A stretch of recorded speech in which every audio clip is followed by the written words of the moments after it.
Hello guys, ഞാനാണ് guys മണി Salalah നാടൻ യൂട്യൂബറാ guys. ഞാനുള്ളത് കിഷോറേട്ടൻ്റെ തോട്ടത്തിലുള്ളത്. കിഷോറേട്ടൻ്റെ തോട്ടത്തിലാണ്, വലിയൊരു തോട്ടത്തിലുള്ള ഈ ഭാഗം മുഴുവൻ തേങ്ങ അതാ പൊളിച്ച് കൂട്ടിയിട്ട്, പൊളിച്ച തേങ്ങയുണ്ട്, പൊളിക്കാത്ത തേങ്ങയുണ്ട്. ഈ ഭാഗമൊക്കെ തേങ്ങയും കാര്യങ്ങളൊക്കെ ഉണ്ട്. പിന്നെ തെങ്ങും തൈ എന്ന മാതിരി തെങ്ങും തൈ ഉണ്ട്, കുറേ ചെടികളുണ്ട്. നമുക്ക് വിൽക്കാനുള്ള ചെടികളാണ് ഇവിടെ ഉള്ളത്. ഈ ഭാഗത്ത് ചെറിയ തയ്യുണ്ട്, വലിയ തയ്യുണ്ട് എന്ന മാതിരി. വലിയ തെങ്ങ് വേണമെങ്കിൽ വലിയ തെങ്ങ് നിങ്ങൾക്ക് പറിച്ചു തരും, ചെറുത് വേണമെങ്കിൽ ചെറുത് തരും. ഈ ഭാഗത്ത് മുഴുവൻ, ഈ തോട്ടത്തിൽ മുഴുവൻ തെങ്ങും തയ്യാണ്, വിൽപ്പനയ്ക്കുള്ളതാണ്. വിൽപ്പനയ്ക്ക് ഈ ഭാഗത്തൊക്കെ കാണിച്ചാൽ ഈ ഭാഗം ഇങ്ങനെ പോകും എന്ന മാതിരി. ഈ റോഡിൻ്റെ ഈ സൈഡിലും ആ ഭാഗത്തും പോകേണ്ടത്. ഈ ഭാഗത്തൊക്കെ എന്തൊക്കെ കുട്ടികൾക്ക് കൊടുക്കാനുള്ള മരുന്നും കാര്യങ്ങളൊക്കെ ഇതുകൊണ്ട്, മരുന്നും ചെടിയൊക്കെ, ഇതും ചെടി തന്നെയാണ് ഈ ഭാഗത്ത് മുഴുവൻ കാണുന്നത്. തെങ്ങും തയ്യും കാര്യങ്ങളൊക്കെ ഉണ്ട്, എല്ലാ സാധനങ്ങളും ഇതാ. കുറച്ചൊന്നല്ല, കണ്ടമാന ചെടികളുണ്ട്. നമ്മളിതൊക്കെ വെറുതെ നോ പറയല്ലാതെ. ശ്രീലങ്ക തെങ്ങുണ്ട്, ചെന്തെങ്ങ് ഇതാ, നാട്ടിലത്തെ ചെന്തെങ്ങ് അങ്ങനെ ഇത് കാണിക്കുന്നത്. ചെന്തെങ്ങുണ്ട് എന്ന മാതിരി. അതേ പച്ച ശ്രീലങ്ക ഉണ്ട്, എല്ലാ തെങ്ങും തയ്യൊക്കെ ഉണ്ട്. ഗായ്സ് വരി ഞാൻ കാണിച്ചു തരാം.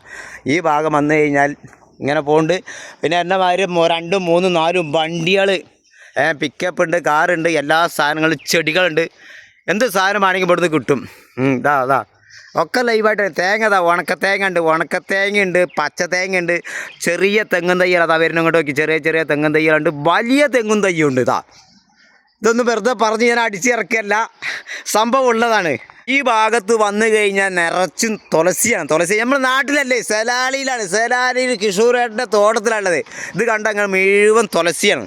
തുളസിയുണ്ട്, പിന്നെ പച്ചമുളകുണ്ട്. പച്ചമുളക് നല്ല ചെറിയ ചെറിയ പച്ചമുളകുണ്ട്. ഇത് മുഴുവൻ തെങ്ങും തയ്യും കാര്യങ്ങളൊക്കെ തന്നെയാണ്. അതിൻ്റെ ഉള്ളിലൊക്കെ തെങ്ങും തയ്യാണ്, ചെറുതും വലുതൊക്കെ ഉണ്ട്. ഇത് കണ്ട, ഇതൊക്കെ ശരിക്കുള്ള തെങ്ങും തയ്യും കാര്യങ്ങളൊക്കെ തന്നെയാണ്. വണ്ടികൾ മൂപ്പരടുത്ത് 2, 3 വണ്ടികൾ, പണിക്കാറുണ്ട്, 8, 10 പണിക്കാരുണ്ട്. ഈ ഭാഗത്ത് പല സാധനമായിട്ടുള്ളത് ഗായ്സ്. വണ്ടികളും കാര്യങ്ങൾ 2, 3 വണ്ടിയുള്ളവരാ. പണിക്കാരാണെങ്കിൽ ഇഷ്ടം പോലെ പണിക്കാരും കാര്യങ്ങളൊക്കെ ഉണ്ട്. കച്ചവടം അതും ഉണ്ട്. തെങ്ങും തൈ ചെറുതും വലുതും തുളസിയും ഒക്കെ ഉണ്ട്. കുട്ടികൾക്കൊക്കെ കൊണ്ടുപോകാൻ പറ്റിയ തുളസികൾ.